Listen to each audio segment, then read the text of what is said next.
Estudamos os versos de 7 a 12 no primeiro estudo. A partir do verso 7, aprendemos que a grande bênção que recebemos como crentes, como cristãos e como igreja é a bênção da redenção. E o capítulo 1, verso 7 diz: em quem temos a redenção pelo seu sangue. A grande bênção é a bênção da redenção.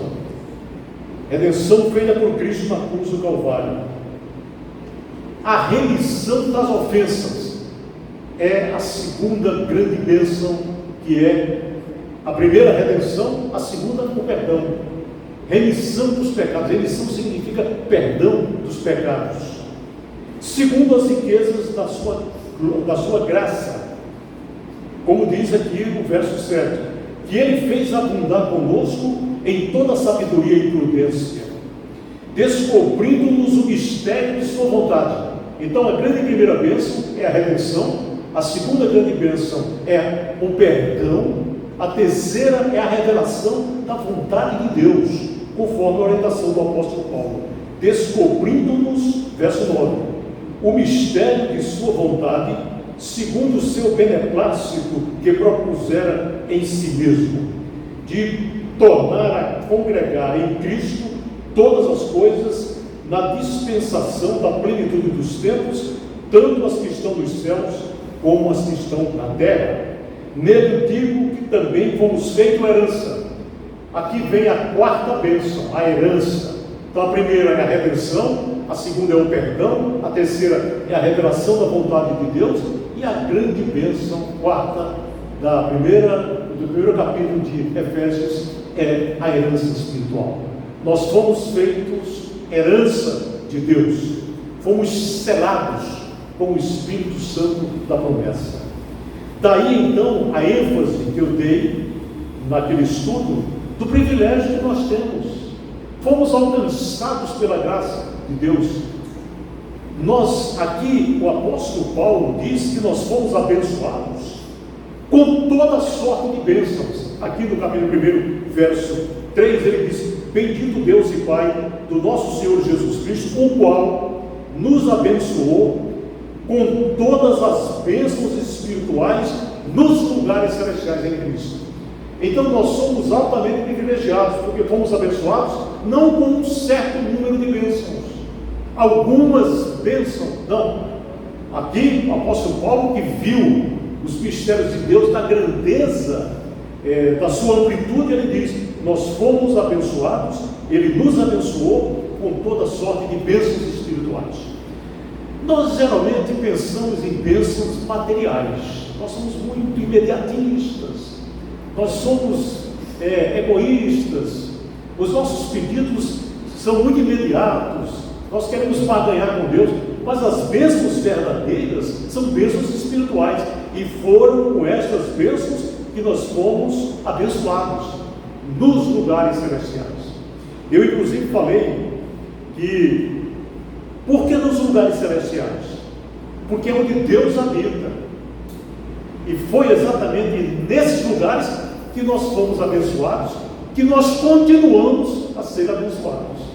Mas o apóstolo Paulo, lá na frente em Efésios, ele diz que é neste lugar em que nós fomos abençoados que se trava a batalha espiritual. Ele diz lá na frente: porque a nossa luta não é contra a carne e o sangue, mas é contra principados, potestades, hostes espirituais da maldade, os poderes deste mundo tenebroso, nos lugares celestiais. Ou seja, a batalha espiritual, ela acontece nos lugares celestiais, mas é nos lugares celestiais que nós somos abençoados. Muitas vezes a gente lê e não percebe essa junção. Então, as bênçãos que recebemos acontecem no campo de batalha. É por isso que eu sempre digo o seguinte: a salvação progressiva, a salvação, ela é instantânea, é a regeneração, ela é progressiva, que é a santificação, ela é ulterior, que será a glorificação, Mas a salvação progressiva é o estado atual do crente, ou seja, é o estado de lutas, de agonias, de aflições, que Cristo já advertiu que nós teríamos no mundo, mas é no campo de batalha que nós somos abençoados. E aí, no processo de santificação, que é viver a vida cristã hoje, com todos os desafios, com todas as implicâncias que isso acarreta, com tudo aquilo que faz parte da vida que ele veio trazer e pela qual ele morreu na cruz do Calvário, meus amados irmãos, a santificação é a grande realidade na qual nós estamos vivendo. Por isso eu já disse, já preguei, que não é difícil ser santo no deserto. Não tem ninguém. Ei, mulheres, é fácil ser santo no deserto? Não tem ninguém, não tem luta, não. O desafio é você lutar no meio deste mundo, cheio de problemas, e você proclamar que Jesus Cristo é o Senhor. Isso que é a realidade da vida cristã. Então, o apóstolo Paulo, ele dá esse panorama maravilhoso das bênçãos espirituais. Então, nós ressaltamos aqui no estudo do capítulo 1, versos de 7 ao 12, não é?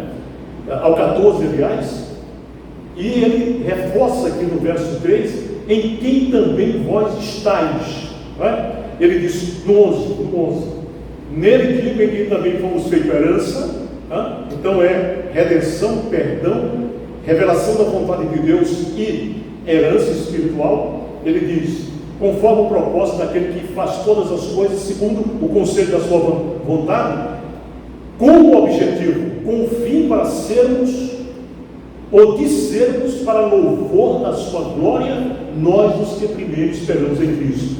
Aí o verso 13, em quem também vós estáis, depois que ouvistes a palavra da verdade, e tendo também crido, fostes selados com o Espírito Santo da promessa. Isso é privilégio, o qual é o penhor da nossa herança para a redenção da possessão adquirida. Para quê? Para gáudio pessoal? Não, para o louvor da sua glória. Porque o crente tem que viver para o louvor de Deus. Quer comais, quer bebais, quer façais qualquer outra coisa, fazer tudo para a glória de Deus. Então a nossa vida tem que ser em todos os aspectos para a glória de Deus. E aí nós somos ricamente abençoados. Foi isso que nós vimos no primeiro estudo. Eu já disse que eu vou disponibilizar, depois eu mando para a irmã, o esboço desses estudos, para cada irmão receber aqui na igreja e ficar consultando, lembrando aquilo que foi falado. Hoje nós vamos continuar. Eu peço que os irmãos abram na Epístola aos Efésios, já estão abertos, no capítulo 1 e capítulo 2. Para nós continuarmos estudando, então, a Epístola aos Efésios, capítulo 2, versos de 1 a 10, que é o objetivo agora desta noite. E ele continua, dizendo o seguinte: e vos vivificou, estando vós mortos em ofensas e pecados, em que no outro tempo andastes segundo o curso deste mundo, segundo o príncipe das potestades do ar, do espírito que agora opera nos filhos da desobediência, entre os quais todos nós também antes andávamos dos desejos da nossa carne, fazendo a vontade da carne e dos pensamentos, e éramos por natureza filhos da ira, como os outros também. Aí vem o verso 4: mas Deus, que é riquíssimo em misericórdia, pelo seu muito amor com que nos amou, estando nós ainda mortos em nossas ofensas, nos vivificou juntamente com Cristo, pela graça sois salvos, e nos ressuscitou juntamente com Ele, e nos fez assentar, aonde? Nos lugares celestiais em Cristo Jesus, para mostrar nos séculos vindouros as abundantes riquezas da sua graça, pela sua benignidade para conosco em Cristo Jesus. Verso 8: porque pela graça sois salvos por meio da fé, e isto não vem de vós, é dom de Deus, não vem das obras, para que ninguém se glorie. O verso 10 encerra esta parte dizendo: porque somos o quê? Feitura sua, criados em Cristo Jesus para as boas obras, as quais Deus preparou para que andássemos nela. Então, meus irmãos, no capítulo 1 temos o alcance do plano de Deus. Ele diz: bendito Deus e Pai do nosso Senhor Jesus Cristo, que nos tem abençoado.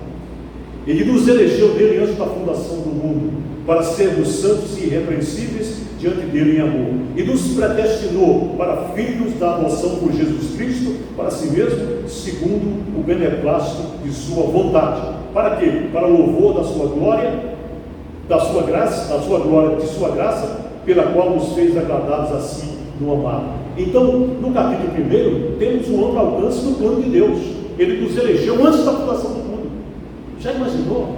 Antes da fundação do mundo, Gutenberg foi eleito, Jerusa, Jassonete, irmão Elias, irmão Medeiros, irmão Chefe, todos nós aqui fomos eleitos antes da fundação do mundo. Para nós aqui da ciência, que estudamos a ciência, antes do Big Bang, do estrondo universal, pela qual surgiram as galáxias, onde nós somos um ponto perdido na Via Láctea. E a Via Láctea que nós conhecemos do Sistema Solar é uma das menores galáxias. Existe uma galáxia chamada Nebulosa de Andrômeda, que é infinitamente maior do que a Via Láctea, é uma das. Então, meus irmãos, nós somos eleitos antes da fundação do mundo. Isso é um privilégio grandioso. Então, esse alcance do plano de Deus é no capítulo 1. O universo todo se estende de eternidade em eternidade. Por quê? Porque o salmista já disse: de eternidade em eternidade, tu és o quê? Deus. Tu reduzes o homem ao pó e dizes: provei, filho do homem. Porque 1000 anos aos olhos do Senhor são como o dia de ontem que se foi, como a vigília da noite, são como o sono, porque tudo passa rapidamente, porque nós o quê? Voamos.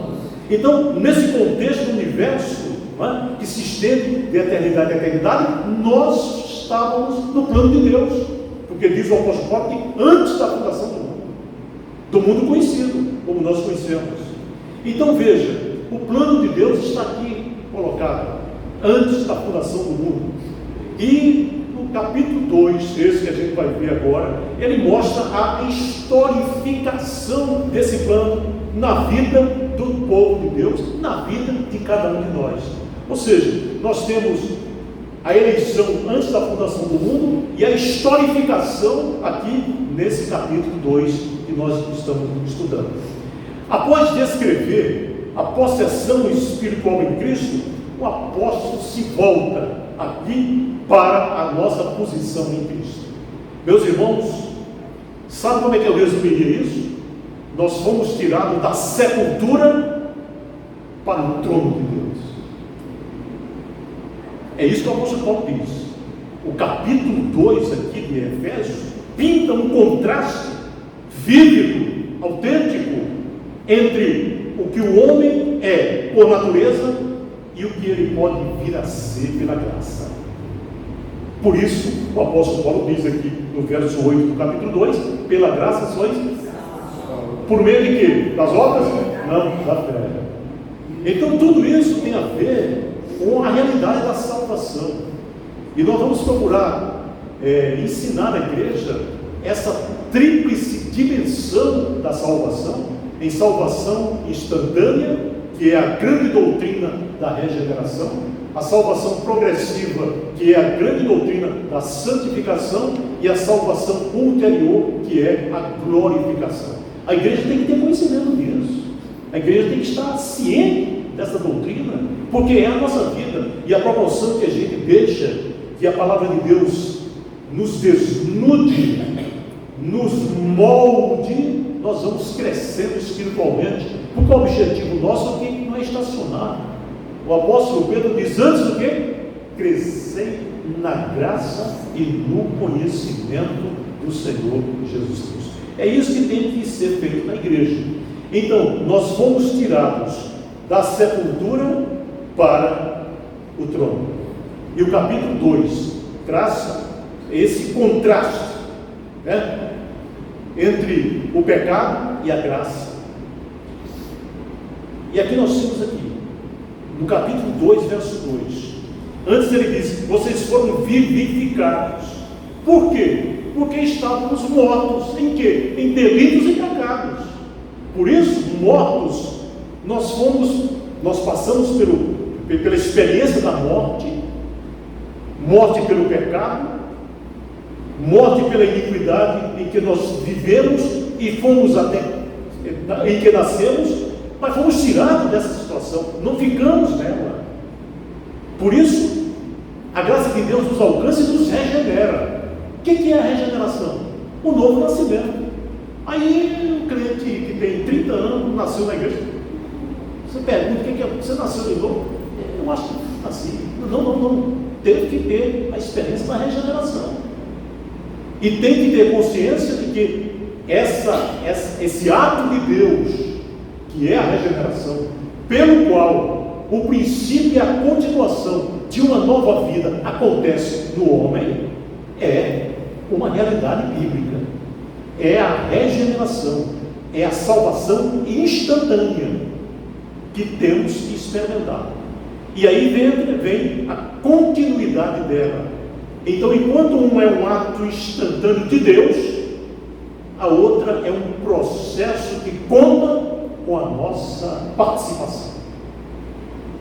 Conta com a nossa participação. Por isso, então, nós temos vários exemplos aqui de apelos feitos pela palavra, né? Para que nós mortifiquemos em nosso corpo as obras da carne, os desejos. Aqui o apóstolo Paulo fala disso. Então, ele nos vivificou, ou seja, ele nos tirou da sepultura, porque vivificação é ressurreição. O Senhor nos vivificou, estando nós mortos em ofensas e pecados, e ele relembra aqui: em que noutro tempo andaste segundo o curso deste mundo, segundo o príncipe da potestade do ar, do espírito que agora opera nos filhos da desobediência. Então veja, só a graça de Deus. E o Novo Testamento apresenta aqui, a partir aqui da Epístola de Efésios, aquilo que nós poderíamos chamar de a obra do pecado em nós, a obra de Deus por nós, a obra de Deus em nós e a obra de Deus por nosso intermédio. Por quê? Porque a vida cristã implica compromisso. Nós não fomos chamados aqui para viver aqui na igreja todo domingo, toda quarta-feira, contemplando, num contemplativismo estéril, a nossa própria experiência religiosa. Nós temos que crescer na graça. Então, nesse mistério, a obra é de Deus. É Deus que remodela as nossas vidas. É Deus que refunde o nosso coração, a nossa alma, e nos faz crescer na sua graça. A obra do pecado contra nós é uma realidade. Eis que em pecado, eis que em iniquidade eu nasci, em iniquidade eu fui concebido, nos diz o salmista no Salmo 51. Então a obra do pecado em nós nos leva à morte. A obra de Deus por nós nos vivifica. A obra de Deus em nós faz com que nós procuremos a santificação. E a obra de Deus por nosso intermédio faz com que nós preguemos a palavra de Deus até os confins da terra. Tenhamos então a responsabilidade pela expansão do reino de Deus. Então vamos ver aqui a primeira, a obra do pecado contra nós, versos 1 a 3, que nós falamos aqui, do capítulo 2 de Efésios. Vivificados, nós andamos outrora, segundo o curso deste mundo, segundo o príncipe das potestades do ar. Essa questão de que muita gente confunde. O apóstolo João diz o seguinte: provai se os espíritos são de Deus. Provai se os espíritos são de Deus. Os irmãos já ouviram aí, conversando com espíritas, adeptos da filosofia kardecista e praticantes do kardecismo, do espiritismo, num nível menos filosófico da Umbanda, dizendo o seguinte: que os espíritos estão no ar. Já ouviram isso? O Bebé já ouviram, vocês não já ouviram? Isso isso aqui está carregado, isso aqui eu digo assim, o ar está carregado de Espírito. Mas quando João diz, provai se os Espíritos são de Deus, ele diz, porque já muitos falsos profetas estão no mundo. Sabe qual é o desafio da igreja? É ouvir a voz do Espírito de Deus no meio de um mundo em que é ensurdecedor as vozes dos outros espíritos. É por isso que ser crente é difícil. Existe um dom, que é o dom do discernimento, que nem todos têm, capaz de discernir para aqueles que têm o que é de Deus e o que não é. Então, essa questão aqui, o apóstolo Paulo diz, segundo o príncipe das potestades do ar, o príncipe dos poderes do ar. Por quê? Porque ele disse que a batalha espiritual não é contra a carne e o sangue, mas contra o quê? Principados, potestades, potestade é poder, potestades, né? E hostes espirituais da maldade, os poderes deste mundo tenebroso, onde? Nos lugares celestiais. Então o desafio é provar se os Espíritos são de Deus. Meus irmãos, o apóstolo João diz, todo espírito que confessa que Jesus Cristo veio em carne é de Deus, mas se não confessa que ele veio em carne, não é de Deus. Se o irmão se confrontar com uma pessoa possessa, leva essa pessoa a afirmar se Jesus Cristo veio em carne. Se ela não confessar que Jesus Cristo veio em carne, não é o Espírito de Deus, é possessão demoníaca. Então, nós estamos lidando com áreas extremamente nevrálgicas, extremamente nevrálgicas. O Espírito que agora opera nos filhos da desobediência. Ora, nós somos conduzidos por Deus a obedecer a sua palavra, ou seja, a praticar aquilo que cremos. Porque se não praticarmos aquilo que ouvimos, nossa casa estará edificada sobre a areia, ela cai. A tempestade vem e derruba. Então é o seguinte, aqui ele coloca, meus irmãos, a obra do pecado em nós, que é ele o pecado, entre os quais todos nós também andávamos nos desejos da nossa carne, fazendo a vontade da carne e dos pensamentos, e éramos, por natureza, filhos da ira. Isto é, o pecado nos conduziu a esse status. A obra do pecado em nós. Meus irmãos, o pecado não é como uma enfermidade que uns contraem e outros não. Não é como a Covid-19 que infecta uns e não outros. Não. O pecado infecta todo mundo. Eu nasci em pecado. Eu nasci em iniquidade e em pecado me concebeu minha mãe. Por isso é que a gente tem que ter consciência da nossa fragilidade. Eu já falei no sermão, não me lembro onde, mas falei que nós temos que entender que não somos nem anjos nem demônio, nós somos homens. E não somos super-homens, nós somos homens. Imagina, meus irmãos, como nós somos frágeis, a nossa constituição. Quando ele fala aqui de carne, é a nossa natureza, não é carne, é a natureza humana, decaída. Quando ele fala isso, nós vamos entender uma coisa. Nós somos muito frágeis. Como é que você conceberia um homem como Davi fazer o que ele fez? Não brinca. Joelson, ele era um homem segundo o coração de Deus. Foi escolhido pelo próprio Deus através do profeta Samuel para dirigir o povo de Deus. E ele consolidou a nação israelita. Davi era levado, né? Davi era muito levado. Aí Davi, um homem segundo o coração de Deus, certo? Era um homem de uma beleza extraordinária, era formoso à vista, como diz a palavra.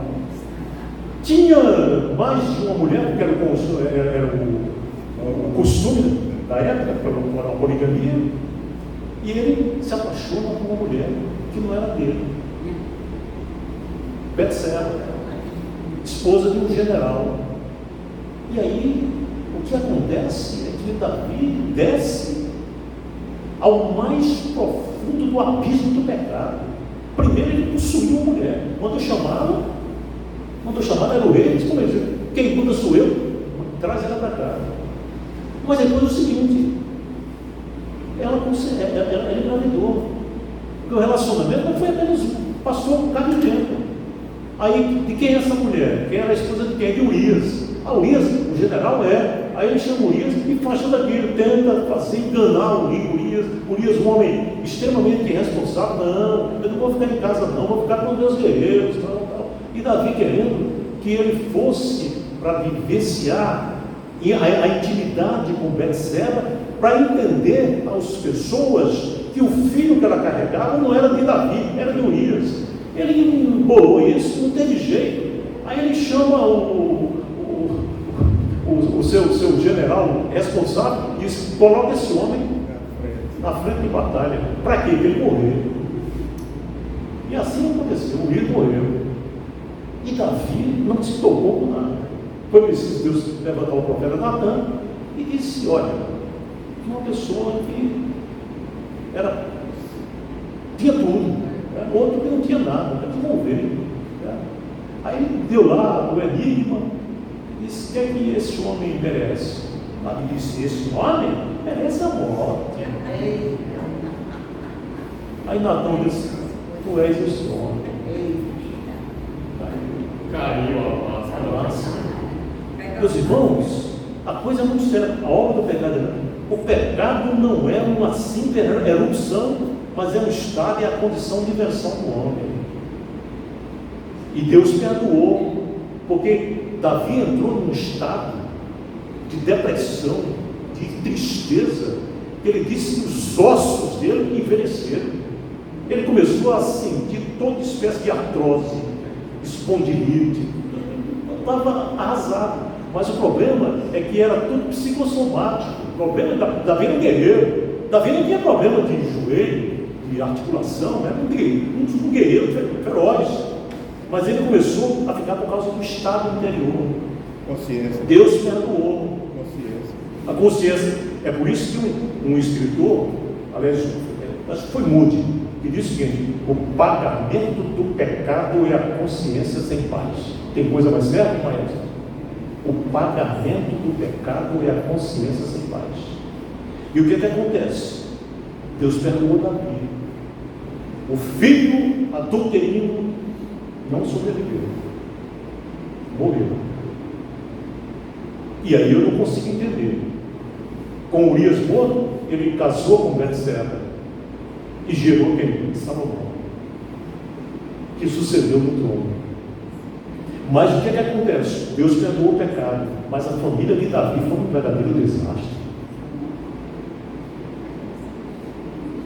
Um irmão estuprou a irmã de Davi. O outro irmão rebelou-se, Absalão, contra o pai. Um desastre familiar. Deus perdoou, mas as consequências, elas já estavam em andamento. Então, a obra do pecado contra nós é uma coisa muito séria. Por isso, aí foi Moody que disse: este livro me fará evitar o pecado, ou o pecado me fará evitar este livro. Não tem como, não tem jeito. É por isso, meus irmãos, que nós ressaltamos a importância de que nós tenhamos devocionalmente nossa vida centrada na Bíblia. Fazer com que, no momento em que nós estivermos lendo a Bíblia, ela possa nos ler. E diante da Bíblia, diante das verdades da Bíblia, diante da nossa fragilidade, nós só temos que ter uma posição, a de humildade. E aí, nós só cresceremos espiritualmente, se crescermos na palavra. Bem-aventurado o varão que não anda segundo o conselho dos ímpios, não se detém no caminho dos pecadores, não se assenta na roda dos escarnecedores. Antes, tem o seu prazer em quê? Na lei do Senhor, e na sua lei medita de dia e de noite. O que é que acontece com ele? Ele é como uma árvore plantada junto a ribeiro de águas, que no devido tempo dá o seu fruto, cuja folhagem não murcha, e tudo quanto ele fizer prosperará. Não são assim os ímpios. São como a moinha que o vento espalha. Os ímpios não subsistiram no juízo, nem os pecadores na congregação dos justos. Por quê? O Senhor conhece tanto um quanto o outro. O Senhor conhece o caminho dos justos, mas o caminho do ímpio perecerá. Então nós temos que crescer na graça e no conhecimento. O apóstolo Paulo disse que Timóteo sabia desde a infância o que as sagradas letras que poderiam levá-lo à sabedoria e à salvação em Cristo Jesus. Então nós temos que conhecer a palavra, nós temos que ler a palavra, deixar que ela nos leia, para nós crescermos espiritualmente. Então, desses termos aqui, capítulo 2, verso 1, né, nós estávamos o que? Mortos. O homem está morto. Morte física não, é morte espiritual. Né? Nós estávamos mortos em ofensas e pecados. E a grande dificuldade é que essa pessoa que é morta em delitos e pecados, ela pode ter, ela está viva, ela está morta em delitos e pecados, mas ela está viva no corpo. Ela pode ser, por exemplo, uma pessoa moralmente e civilmente responsável. Não tem muita gente aí que diz que faz bem, né? Eu faço bem, né? Eu sou uma pessoa boa, eu não ando aviando ninguém, mas está morto em delitos e pecados. Por isso o púlpito tem que denunciar o pecado, né? A Bíblia diz que não há um justo, sequer um somente, não há. Todos pecaram e destituídos estão da glória de Deus. O apóstolo Paulo diz aqui, mortos. Então veja, o homem está morto, pode ser muito bonzinho, mas não tem jeito, está morto em delitos e pecados, como diz a própria palavra. Então veja, na igreja, tem muita gente na igreja que está morta espiritualmente. Os banquetes de Deus não apetecem às pessoas. A pessoa está muito ligada a banquetes de comida. Os banquetes de Deus não geram apetite nas pessoas que estão mortas. O indivíduo que está morto em pecado, ele não se deleita em Deus, ele não se encanta com o Evangelho. Isso é a obra do pecado em nós. O homem está morto. Delitos e pecados, isso não tem para onde correr, é verdade. Não basta, meus irmãos, reforma. É preciso renascer para Deus, renascer de novo, e não entendermos como entendiam os fariseus, temos Abraão por pai. Não, nós somos dependentes da graça de Deus e temos que viver dentro dessa realidade e entender, como diz o apóstolo Paulo, que pode haver muita abundância de pecado na vida, mas a graça de Deus determina que onde abundou o pecado, superabundou a graça. Agora é preciso que a gente tenha consciência disso e vá em busca do prejuízo. O versículo 2, né? Segundo o curso deste mundo, o príncipe das potestades do ar, o espírito que agora opera nos filhos da desobediência. Meus irmãos, precisa ter muito cuidado. Eu sempre tenho dito que o crente tem 3 inimigos. A Bíblia diz, inclusive, né? É o diabo, a carne e o mundo. O diabo, a carne e o mundo. Então vejam, aqui não é a natureza criada, mas o sistema que pressiona cada pessoa a se conformar com os valores desse mundo. É por isso que o apóstolo Paulo diz, rogo-vos, pois, irmãos, pelas misericórdias de Deus, que não vos amoldeis deste mundo, que apresenteis os vossos corpos em sacrifício vivo, santo, agradável a Deus, que é o quê? Um culto inteligente, um culto racional, e não vos conformeis com este mundo. Nós não podemos. Por quê? Porque nós não somos este mundo.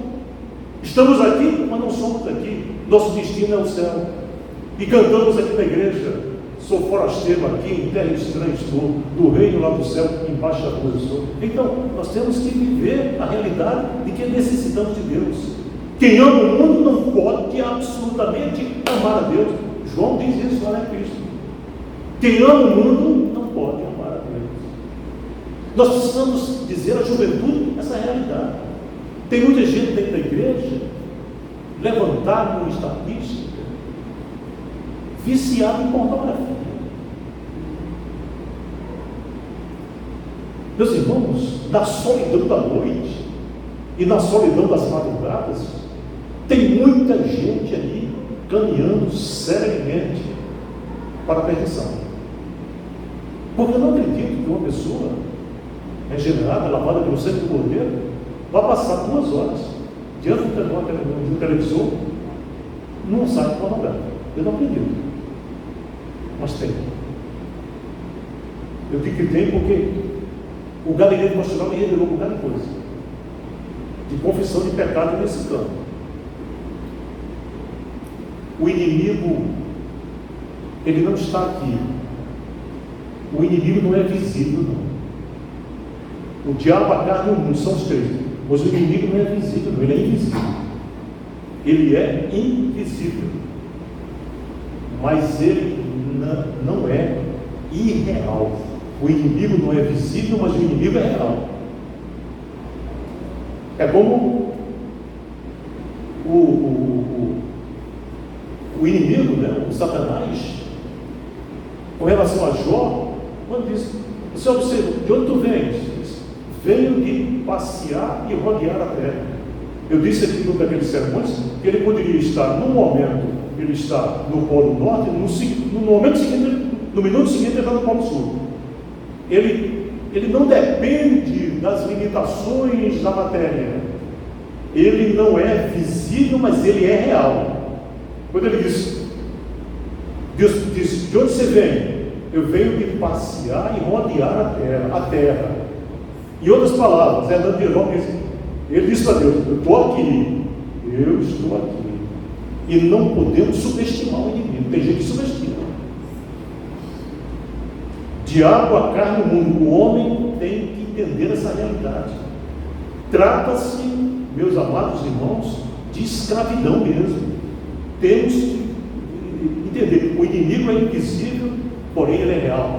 Ele não dorme e mais ainda, o inimigo não tira férias, não existe período aquisitivo para o inimigo. Ele está sempre em ação. Ele é violento como um dragão, disse alguém, venenoso como uma serpente. Ele ruge como um leão, como diz o apóstolo Pedro, e se apresenta travestido de anjo de luz.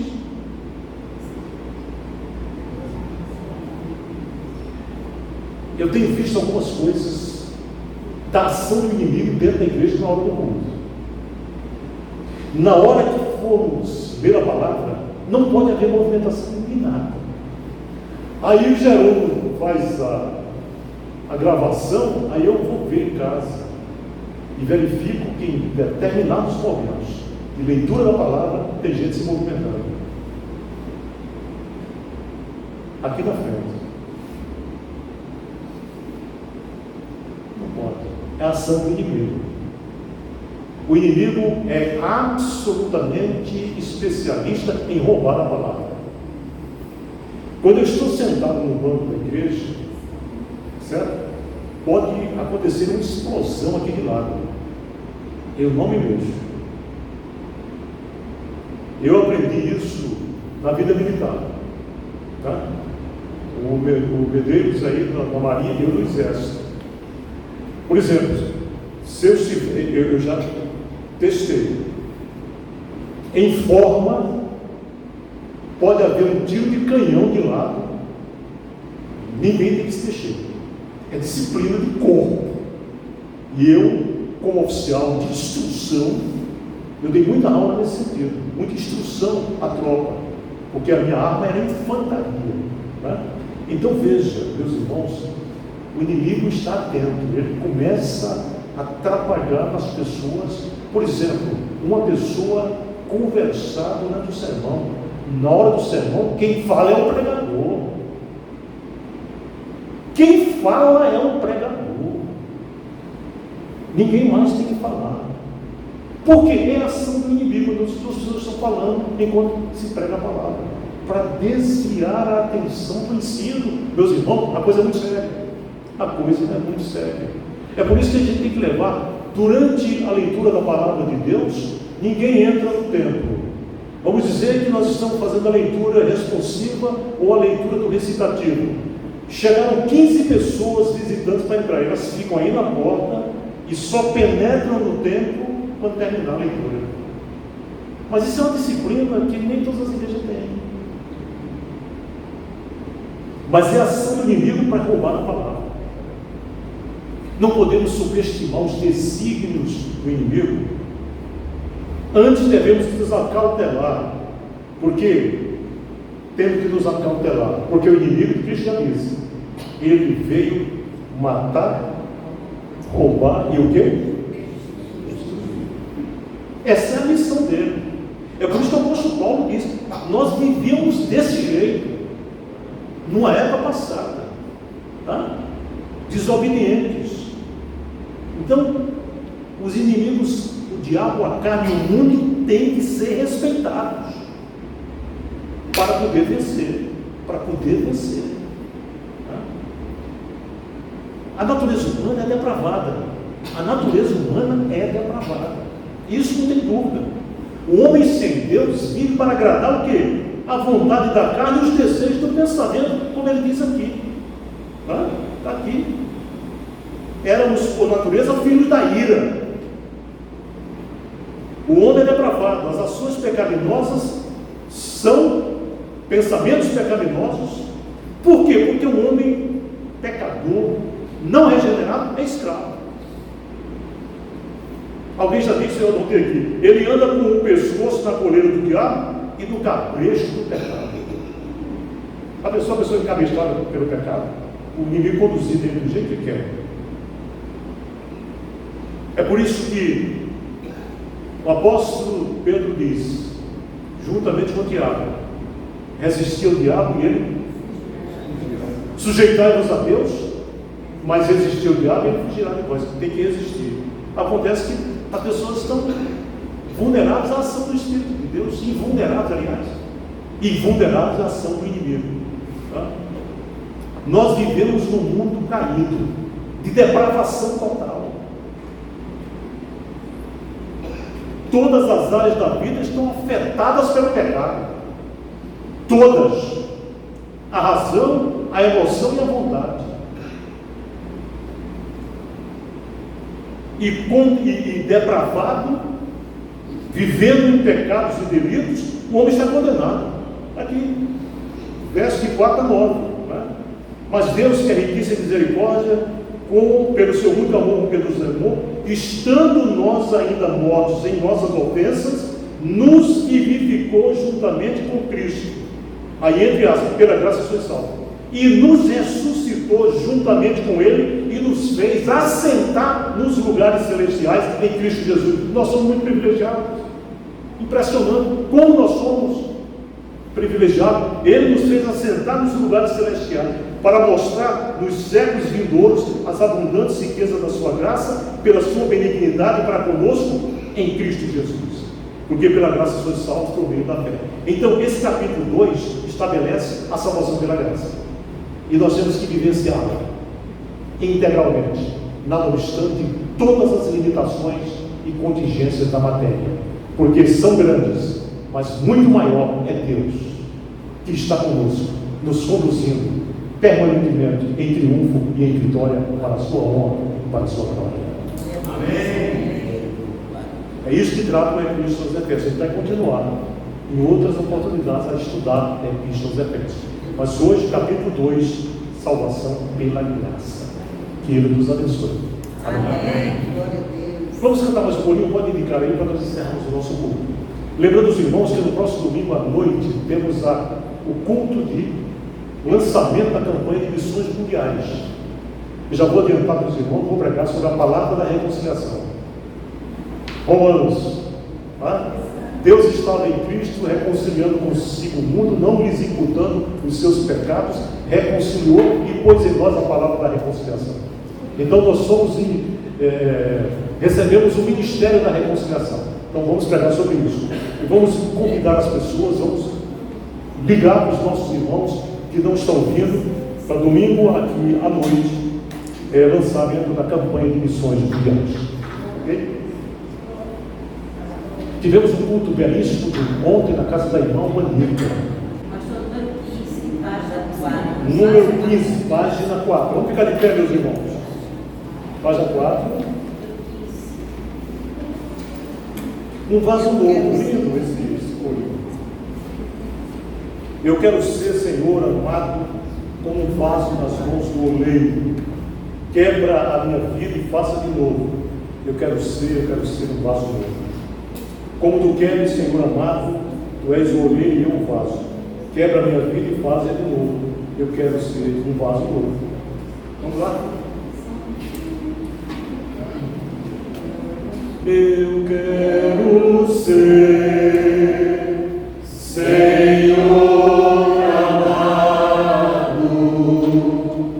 como um vaso nas mãos do oleiro. Quebra minha vida e faça de novo.